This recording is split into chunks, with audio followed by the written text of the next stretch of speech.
we have our three guest speakers. I'd ask them to come on up to the stage, and I know I'm going to hand this off to Ian and Maurice and Joe, and they will talk to us about their respective careers and about what we can expect as we're developing talent and retention here in Milwaukee. Please welcome Ian Abston, Maurice Thomas, and Joe Poeschl.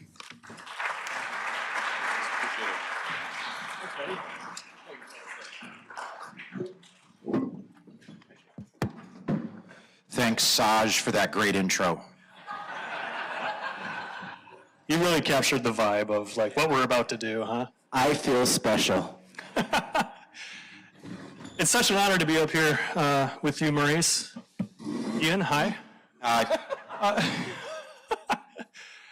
Everyone, thank you. It is a pleasure to be up here. We're going to be talking about talent retention. We're going to be talking about building a culture of connectivity. We're going to share some stories about what it's like to be young leaders in our community. Thank you for that amazing, those words at the beginning here, Hannah from Simon Sinek, talking about empowering others and making this a more leaderful community. So we hope we can entertain, offer some insights, and we will have some Q&A at the end of this discussion. But we're going to talk a little bit about building networks really before you need them, which is an interesting thing. All three of us come from some of our own respective spaces. We had this moment then that we collided and collaborated, and now as we have gone into some different pathways, we continue to find ways to connect and collaborate. So we hope that this is an interesting story, and we will be doing this also in a kind of interesting way where we will moderate together with one another. So we will be handing over moderation duties as we go through this to keep things lively, interesting, and fast-paced for everybody. So why don't we start with some quick intros. I'm Joe Poeschl. I'm the Executive Director of the Milwaukee Tech Hub Coalition. As I look for a clicker, why don't you go to the, there you go, yeah. The Milwaukee Tech Hub Coalition, we're out to build a great tech-powered economy. And I get hype, I jump around, I get people excited. There's a little bit of me from the 40 Under 40 shoot. I turned that into a coloring book page with the help of ChatGPT and AI, and the other day had my 40th birthday and had all of our guests coloring book pages, filling those things out. It was weird. But that's a little bit of the energy that I love to give out. The Milwaukee Tech Hub Coalition, we want to be that spotlight. We want to showcase what's going on in our tech-powered economy, and with our members, showcase the people and the organizations that are pushing boundaries through innovation and emerging technology. We also help tech talent upskill and gain the skills that they need for today's tech careers.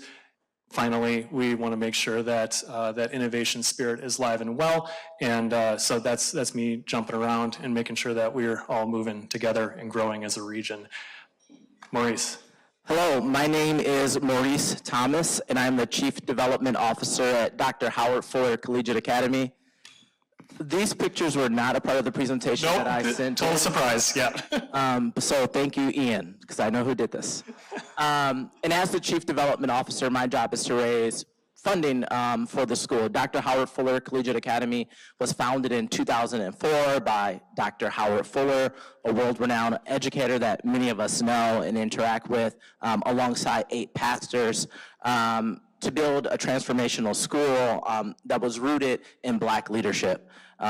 Today, the school now has grown from a school that typically educated 300 high school students, grades 9 through 12. We are now educating 1,000 students, grades K4 to 12, and we have 3 campuses across the north side with our brand new high school, which opened last school year on 4th and North. Thank you, guys. Ian Abston. What I learned long ago was always be the last one to turn in the slide deck, so you have master control.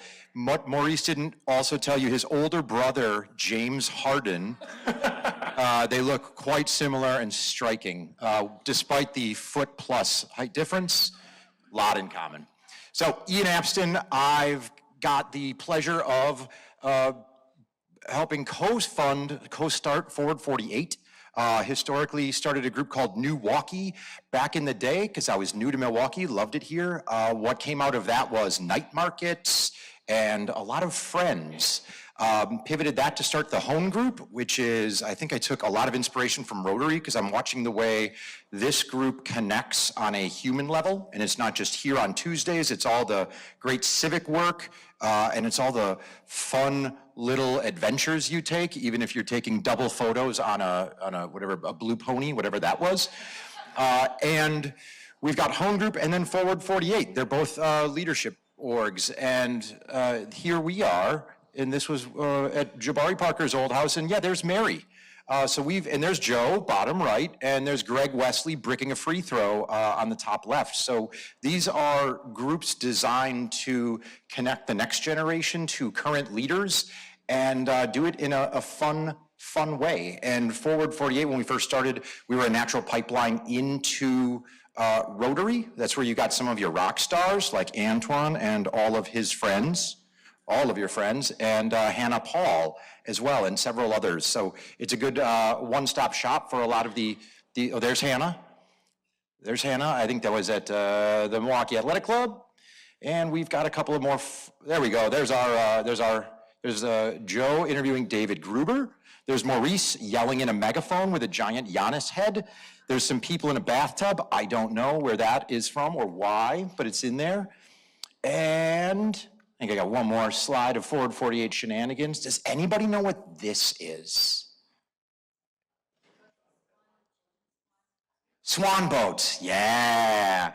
That was a Forward 48 event designed to get people into the county parks, hear from David Crowley on the future of the county, and it was just a different way for our generation to connect. Now, at the bottom left, we've got one Mr. Tom Hughes. Mary had to have a conversation with us. She said, I thought you had standards at Forward 48, so we had to change some things up and work on that. So Tom snuck into Rotary. Be on the lookout. So you're welcome, Tom. You have something in your teeth, buddy. All right, so that is us. That is Forward 48, and we also happen to light the Hone Bridge, and we're excited to help partner with Rotary for not only all the awesome music series, but also the, sorry, Maurice. We'll go back to the actual one you guys wanted. There you are. Also a happy lighter of the bridge and excited to partner with you guys on World Polio Day. All right, to kick off this conversation, I'm going to start, and I'm going to hold on to the clicker so we keep it on this slide. But Ian, maybe you can set the stage. Where did you and I meet? Because this is a conversation about networking and building relationships, so take us back. One of those accidental fun pipelines at a thing that is now defunct called Global Shapers. We got a call from Austin Ramirez and a couple of others saying, we're doing this thing, we're getting young people together, and it was an offshoot of the WEF, World Economic Forum. And we said, yes, and I ran into this sharply dressed young guy, and after many meetings together, I don't know if we accomplished anything, but it didn't matter because we became friends after it.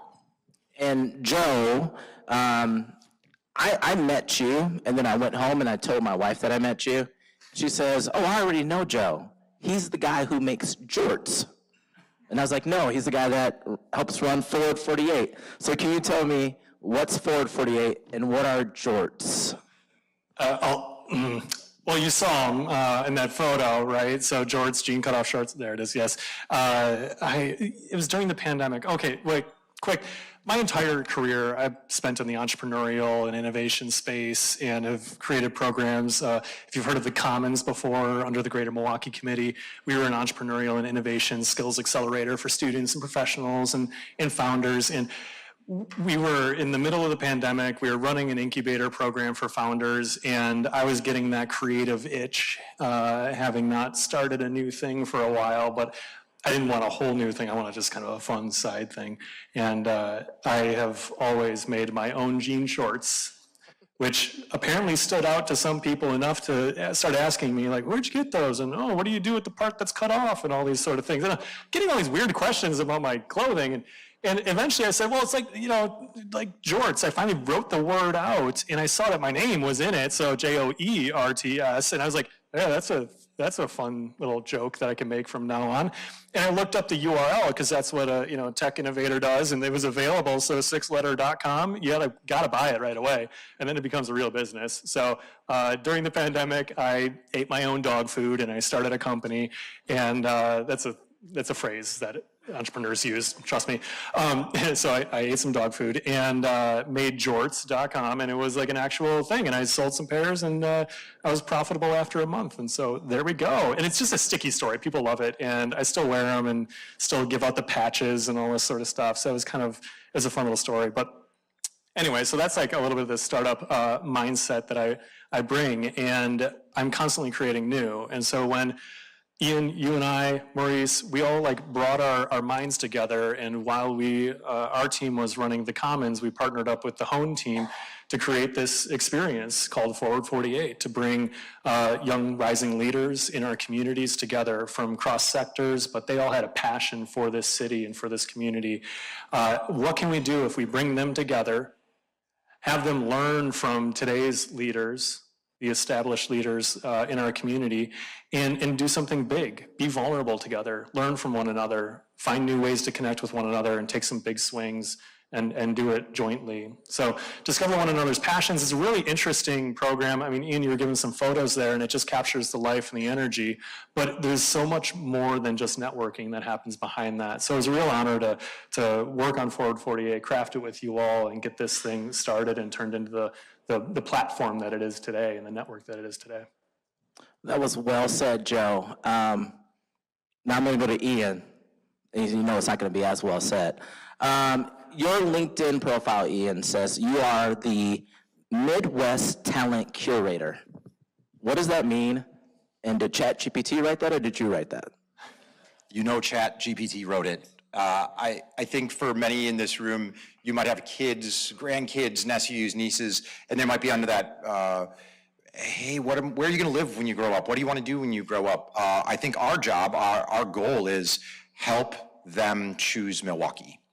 I think that is a simply put of what a connector and a curator of talent might mean. And that can mean, I now have a 5-year-old son, so my kid doesn't listen to anything I say, but every once in a while when the neighbor guy says something, they'll listen. And hopefully we can be one of those groups that helps the next generation choose Milwaukee or choose to move back to Milwaukee. Nailed. Great. All right. My turn, or you got this one? All right. Joe. Give us a time you cashed in on a relationship for the city's gain, but not your own, and what did that ask sound like? Well, entire career, I guess, has been built off of that. Creating networks is inherently rooted in asking for, I mean, you've all read that book, you know, How to Win Friends and Influence People and all that, right? Like asking for favors is a great way to build a good connection with people. But I think specifically with Forward 48, I mean, that was us going through our Rolodex and asking every leader in our community to help us create this program that would bring people together.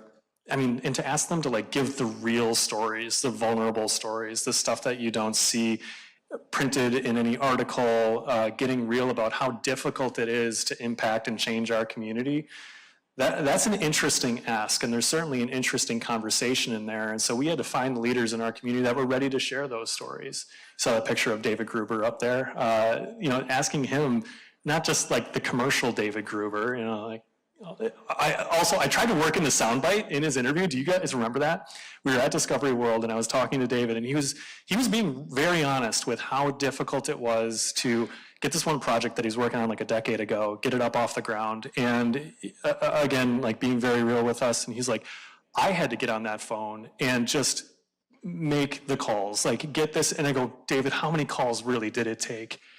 He goes, many. And David, you missed out on the opportunity. But he was being real with us, and he was being honest with us. And that was important for all of us to hear. Like, this is not just because you have a name that people know you can get things done. It really is putting your nose to the grindstone, working on something that you're passionate about, and pushing forward through all of those challenges. And we just put out those asks, and we had to keep on doing it ourselves. And we put together that first cohort. I think we had 6 leaders that joined us. It was Mike Lovell, it was Rich Musin, it was Dr. Jeanette Mitchell. Jeanette Mitchell, yeah. Wow, we had some powerhouse people, and they just got real with us. That was fantastic. And 2 of those people have passed away since, and I think that's a good maybe a lot of people in here aren't going to write books, but you have a lot of like knowledge and wisdom to pass along to the next. And I think that's what this program helped us do. And we've got these hopefully great memories and videos of these people sharing their life lessons. Maurice, what is one door that opened because you kept showing up when there was no immediate ROI? Yeah, some of you know this. I opened a charter school 10 years ago, or almost 10 years ago. And what you may not know about it is that my story is deeply a Rotary story. As part of the process in opening the school, I went to every community meeting I could. Rotary, GMC, hanging out with Ian, that didn't get me far. But it was here at Rotary where I met Harry Drake. And he was on the education committee. And then it was Harry who invited me to speak at one of the committee meetings. And it was then through that I met Darren Miller, who became one of our first board members who helped us to get the school's charter passed. And so by just building connections, I was also able to build, friendships, be able to, go down the path of success that I didn't even think was possible because our charter was denied initially. But I just kept showing up. And I think that's the power of groups like this, is that if you keep showing up, the things that you're working on become the things that we're all working on. And your stories become our stories. And that was what happened with me. Maurice doesn't go away. If there's ever an ask he's got or a problem he's trying to solve, just say yes, because he's going to keep coming back. Joe, finish this sentence. The one Milwaukee leader that needs to retire right now is... Don't answer. All right, the biggest momentum killer in Milwaukee is blank. And what do we do about it by Friday? By Friday. Biggest momentum killer in Milwaukee. I'm going to go with modesty. Oh, good. I heard some a reaffirming. We need to get loud. We need to celebrate our wins. We need to embrace our failures. We need to take the big swings. I was telling Steve over here right before the meeting that I sat and moderated a panel last week for a bunch of corporate venture and investors that came into town for a conference. And this is the third year in Milwaukee that this has been hosted. Every year it's gotten bigger and bigger. It's through NVNG, a company here, Fund of Funds. And so they keep on seeing this is a thing. The first 2 years, I had to include a question that was so tell us about building a company in Wisconsin. Basically we had to justify our seat at the table. This year, we don't need to do that anymore. We had a turning point. We no longer had to say, this is why you're coming to Wisconsin. It was, we're here, we're going to talk about the great things that are happening, yes, and we don't need to be justifying our seat at the table because everyone in the room wanted to be at the table. That was a cool moment. So we need to celebrate those things. By Friday, I think the post about it on LinkedIn deal, that's great. So everyone in the room, post about Rotary, post about these conversations, post about a time that you collaborated with somebody, post about a time when you were able to keep some talent here in town. What was that story? Get loud about what it's like being here in our region. The Milwaukee positivity is infectious. Yeah. Maurice, what is a myth about urban talent you want this room to retire today? I think a myth we have to retire about urban talent is that you got to go somewhere else outside of Milwaukee to find it. I think there's a belief that the urban talent we want or need at companies and organizations in Milwaukee is in Chicago, or it's in Boston, or it's in Atlanta, especially if it's diverse talent that you want, that you need to go somewhere else. But when I look around this city, I see so many people who are doing amazing things. I think what they need is an opportunity. They need someone who's going to help them open the door. I'm good friends with Beth Ridley, but I know her brother John won an Oscar, right? John Ridley, I think, wrote 12 Years a Slave and won an Oscar for his screenwriting. How much more talent do you need than winning an Oscar, right? And being from Milwaukee and being a Black man. I think we have all the talent that we need here. Is what are we going to do with it? Are we going to educate and grow the talent? That's why I do the work that I do. And so I think there's this myth that somehow we got to go somewhere else to find the talent. The talent's right here. Can we nurture it? Can we grow it? And to that end, you were the guy on Good Morning America rapping with all of your students. So we've got one of the best urban educators right here as well. Thank you, sir. So you all got a little bit of a dose as to where we all came from, and we had this moment together when we collaborated around Forward 48, this leadership development program and civic leader program that we're all incredibly proud of, and it continues to build today. So I'll offer a couple of questions to us to give everyone a little bit more of that flavor. Ian, starting with you, Forward 48, why does it work? What's under the hood? What's going on that makes this such a special program? So a couple of things. One, it's sustainable, right? It is, we are working with for-profit, not-for-profit, and we're getting everybody in a room. A small secret is we realize the speakers are kind of the bait. Sometimes with Rotary, you come for the speaker, but you actually want to connect with the people at your table. So we realized depth of relationships was actually the key, and we've designed our programming around that. So you come here, you want to hear, I don't know why you're here, the lunch must be good, I don't know what you're going to get from us today, but you're probably sitting at a table with people you want to connect with, and we found that 10 minutes before or after hearing the speaker was actually the most valuable part, but companies didn't know how to pay for that. It's those soft skills that all these people lost or never had an opportunity. We've ripped that away from them during the pandemic. So we realized we had to give what they actually needed, which was kind of humanity and trust and the ability to connect with other people the same way you connect Rotary here, which is depth and not always width. And Maurice, let's give this some real life here with a story of an alumni of Forward 48. Paint a picture for us. Yeah, so I'm looking right at him. So I'm going to talk about Nehemiah over here. When Thrive on King, and just to set the stage, Dr. Howard Fuller Collegiate Academy's new high school is across the street from the new Thrive on King initiative, where the Greater Milwaukee Foundation, the Medical College of Wisconsin, came together to create this beautiful central hub within the city. And I met Nehemiah through Forward 48. He was kind of this shy. Nehemiah, can you say hi to everybody? Hi, there he is. Hello. He was this shy, kind person who came into the Forward 48 program. But I didn't know all this amazing stuff that he was doing online. He gave me his artist name, Love Nemo, and I started to look it up. I was like, this is the talent that we were just talking about a few questions before.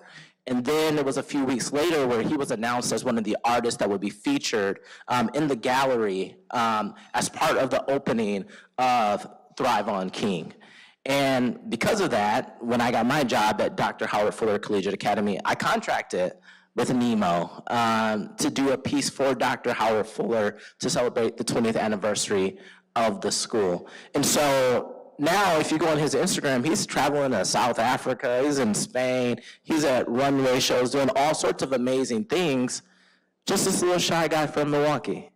And so when I think about the power of, this room and of our networks, I think Nehemiah represents that so well. And so I think organizations like Forward 48 work because you're able to propel that talent forward in ways you wouldn't expect. And I'm grateful that I know you and I get to work with you.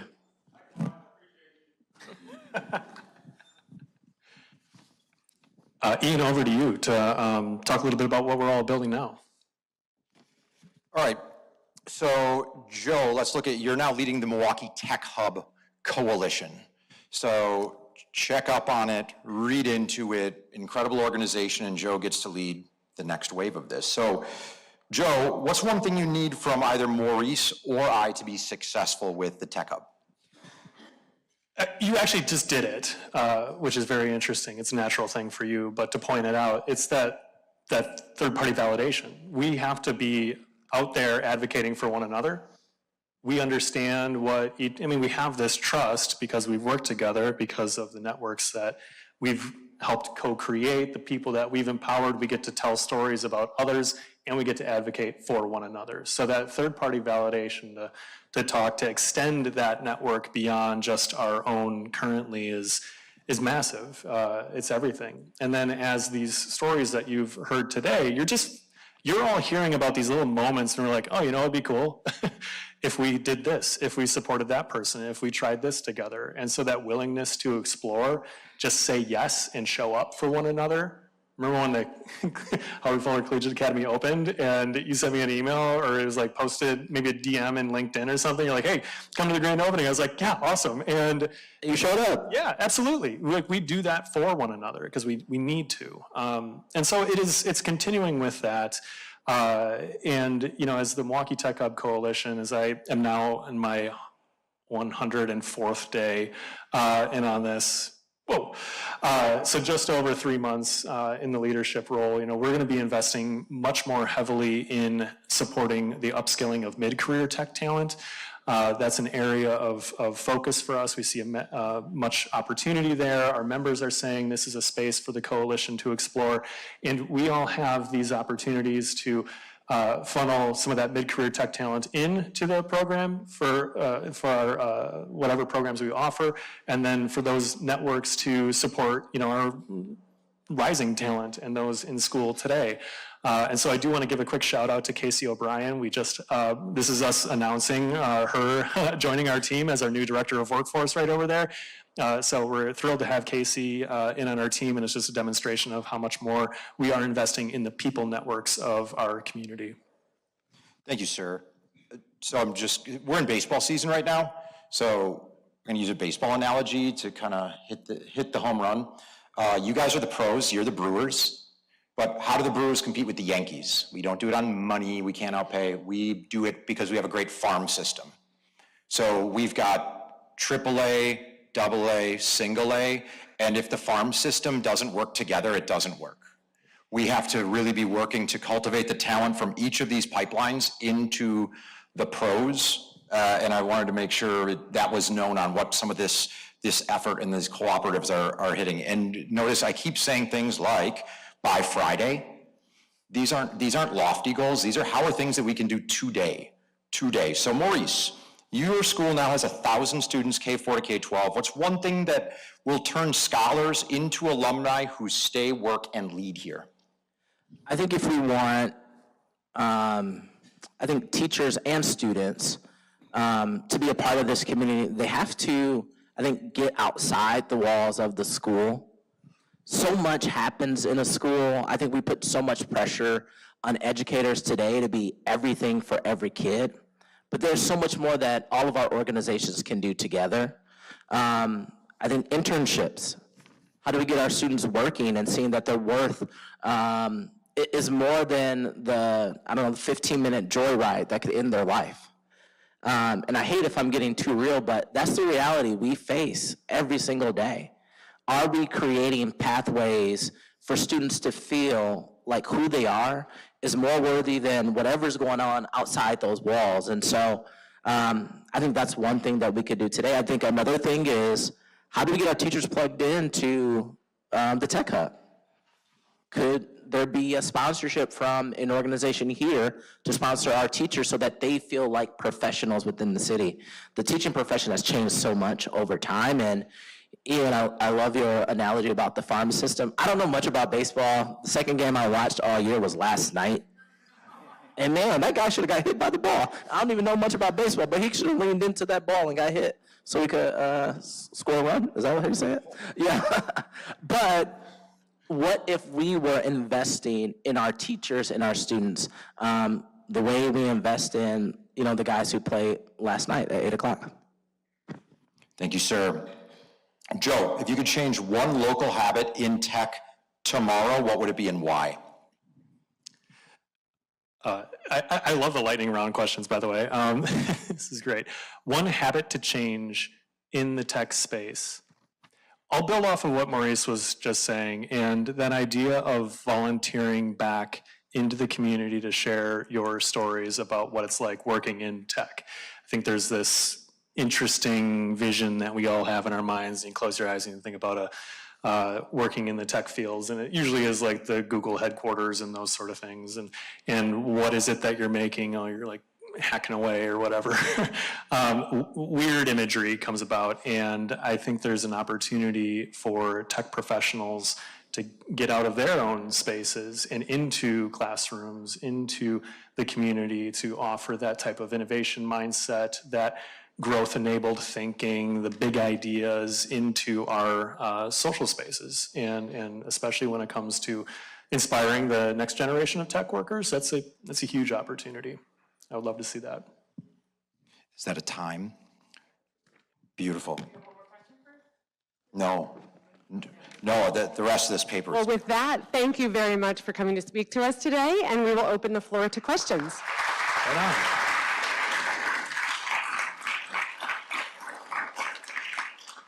Open books up here, don't be shy. When you step up to the microphone, please introduce yourself for the folks in the room and for our guests who are listening online. Thanks, Melissa. Pat Cronin, thanks for joining us today. Maurice, obviously you're rather conspicuous up there, being the only non-Rotarian. We'll have to change that. Just I'm recently, a Rotarian, I just don't come a lot. all right, well, I gotta be better about that, I'm change sorry. that too. I apologize. Just recently, I was driving through UWM's campus, heading south on Maryland, coming up to Kenwood, where, there's a bus stop right there at the Entrepreneurial Center in that corner. Probably 40 students standing there waiting for the bus. Probably 40 students looking at their phones. Had no clue who was next to them, what was going around them, just looking at their own phones. So my question is, how do we get the high schoolers and the college kids off their screens, get them plugged into your kinds of programs or any kind of programs that helps them not only give back, but also build the kind of networks that you're talking about? I can start. Social media is only as good as, I guess, the parameters that are built around it. And I know a lot of schools have moved to like banning cell phones sort of altogether, but let me tell you, the kids are gonna get as much time as they want on social media, whether it's in school or out of school. They're gonna find time to do the things that they wanna do with it. I think we have to teach them how to be responsible with social media. I think we have to also teach them that the world is bigger than whatever is happening on their phone. It's easy to get sucked into your phone if you don't have an internship you're walking to. It's easy to get sucked into your phone if you don't have a job. I have a job. I have many things that I do. I'm currently in grad school right now getting my master's at Harvard. Like, I have things that are more important than Instagram. A lot of our students don't. And I think we have to try to create a city and a place where they have things that are more important and I think, shinier than whatever it is that's on Instagram. And I know it's a powerful marketing tool, and we, as business leaders and people who make money, we need that tool, but I think it's our responsibility to teach our students how to use it and how to use it the right way. I'd also add that with the Milwaukee Tech Hub Coalition, all the programs that we run, everything that we did when we created Forward 48 together, and Ian, everything that you do with the Hone Group, it's about experiential design and an experience that is so powerful, so real and connected that you have to put your phone down. Everyone's sitting on those boats listening to David Crowley, talk from the middle of a lake. You're only trying to capture a quick photo so that you remember this experience, right? Otherwise, you're real and you're present with everyone around you. That's key. Here's a hot take. In a decade, I think we will have, I don't think kids should have social media under 16. Cell phones should be limited even with adults, even myself. Saj is on his phone right now. Come on, Saj. He's got size 75 font over there. I see it from here, buddy. We've got an epidemic, I think, in a decade. Remember when we made the smoking ban? And we're all mad, and people were mad about it, I think, but it's good for the general population. I think we are going to need some government to step in because we've got some issues, and I think we're not even one generation deep from kids. My 5-year-old has an iPad. That's not good. Not good. Hi, thank you very much. My name is Sue Frauci, and I do know people who have graduated, if you will, from the Forward 48 program. They have nothing but good things to say about it. I think it's a fabulous program. I don't have any idea how many people have gone through that program. That's my first question. I think 500 people have gone through the program. 500, okay. And then what is the process that you have to put them into other places because of their leadership skills? That is the $1 million question. And actually, Hannah, sorry to call you out, but remember we had friction right when you started? She graduated from Forward 48. Maybe you, Antoine, as well. I can't tell, I can't read your face behind that giant turtleneck, but there's a couple of Hannahs and Antoines out there, you know, those young go-getters? Yeah. I wish I had something to plug them directly into. Rotary is one of them. It's not for everybody. We've got a Marquette, we've got several pipelines that we're plugging people into, and we haven't figured out a funding model for it yet because we have to staff it because without someone following around. But we've got the bench here. We'd love to say, hey, what are the nonprofit boards?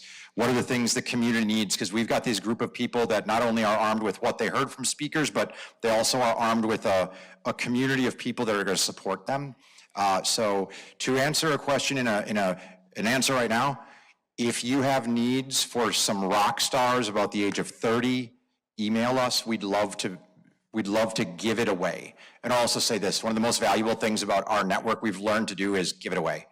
The network is no good if it's just by ourselves, but if you connect really smart people together, they're gonna figure it out. So I don't have all the answers, but Milwaukee is a community that needs the next generation to have a voice. You're here. Thank you. Sue, I would also add that there are some really interesting additional follow-on programs that Forward 48 basically became a platform to experiment with. So things like a reverse pitch from nonprofit boards or nonprofits that were looking for board members. And so the Forward 48 crew would gather, these nonprofits would gather, and they'd say, hey, we have this board position. If you're passionate about X, Y, or Z, come join us. We also did, and this was by design from one of the Forward 48 participants, they created what they called Party with a Purpose, and they were analyzing, it went a couple of times, but different issues in our community. They would do kind of a deep dive on the research, they would understand who's out there working to move the needle on those issues, and then they would hold a big Forward 48 and the associated network party fundraiser to bring money and funds to those different organizations working on those issues. So again, just as it was an incubator, it helped people accelerate their own ideas, and then it made some of those connections to support on a variety of different issues in our community. Thank you. Hello, gentlemen. My name is Antoine Carter. What's up, Maurice? What's up? What's going on, Joe? Hi, Antoine. Ian. We're friends. So I am a graduate, and I am now officially in my 4th decade. Joe, it sounds like you are in your 4th decade as well, yeah. And I know you're old. What would be the language? Okay, are we still young professionals if we're 40? Is there language to describe that demographic of people? Let's take a poll, everybody. If you're in your 40s, are you still a young professional? Raise your hand if yes. Oh, I hear some groans, maybe not. It's a feeling. Well, then I have 20 more years. Also, in thinking about someone who comes through Forward 48 and someone who is a Rotarian, can you talk about overlapping characters or values that someone in Forward 48 may have and direct them to Rotary? We need that because there's a camera and we need all the extra support. So what are characteristics that overlap? You're probably doing well in your career, and you love the city and you want to help shape it for the future. I think that is the through line between Rotary and Forward 48, and we built something because we noticed a need. And it has been inspired from groups like this, where you watch, you're solving polio. I haven't heard about polio, thanks Rotary. What are the other things that you can solve? And I think that is what the next generation of 30-somethings who won't get their face out of their phone, and Rotarians who you have the wisdom, the knowledge, and probably advice, and can tell us what landmines not to step on as we're going about this journey. Good afternoon, Chuck Radel. I'm curious, with the 500 that have gone through, are you finding that most of them are staying in Milwaukee, or are they taking off? How is it? Has it been a retention tool for keeping people, for our young people in Milwaukee? It's hard to measure retention, but yes, I think that there's a stat about work. You're 80% more likely to stay at your workplace if you have a friend in the workplace, and that same stat goes for communities. So if you're in the Forward 48 program, I will guarantee you, you're going to leave with friends. And oftentimes people, when they come in, they only know people in their specific marketing career or who work at Kohl's in marketing with them. So it's hard to have conversations about work or whatever else. So I think we have a very high retention rate, though hard to measure. When someone leaves, we know it, and we generally are asking them why. And we find out no one's doing that. There's not who's doing exit surveys for the city. That's a big old white space. Antoine, you're in your 5th decade if you're in your 40s now. So Come on, man. break that. But some of us are in our 7th decade or 8th decade or more. And I like to think about people in their observation stage, or the role where we sit back and watch others that are doing things we used to do. Hoping to be included with that. I'm always saddened when I see Rotarians leave after they retire because they don't feel a connection. They don't feel a connection to the community. So I guess, what are each of you guys going to do to include the observers, the people who watch, maybe aren't as active but are still participants in society?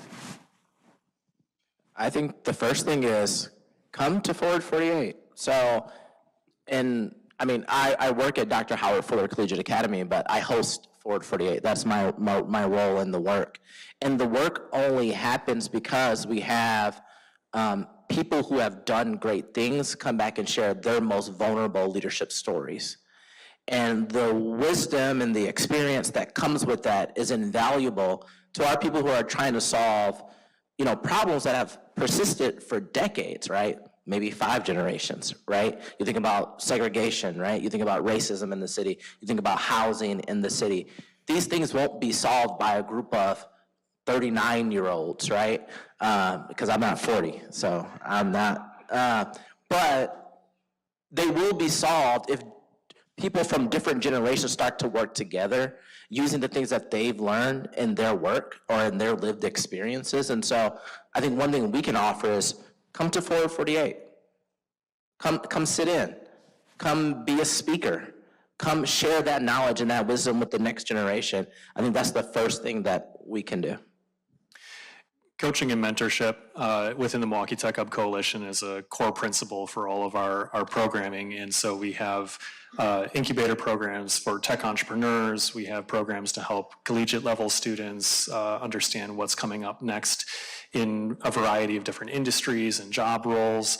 We're revamping a program called Hour of Tech, which is designed to get tech professionals into classrooms and share their stories of their career journey. So all of these moments and opportunities to come in and say, hey, I want to just listen to what you're working on. I can ask some questions, I can offer some feedback, keeping coaching and mentorship accessible and lightweight.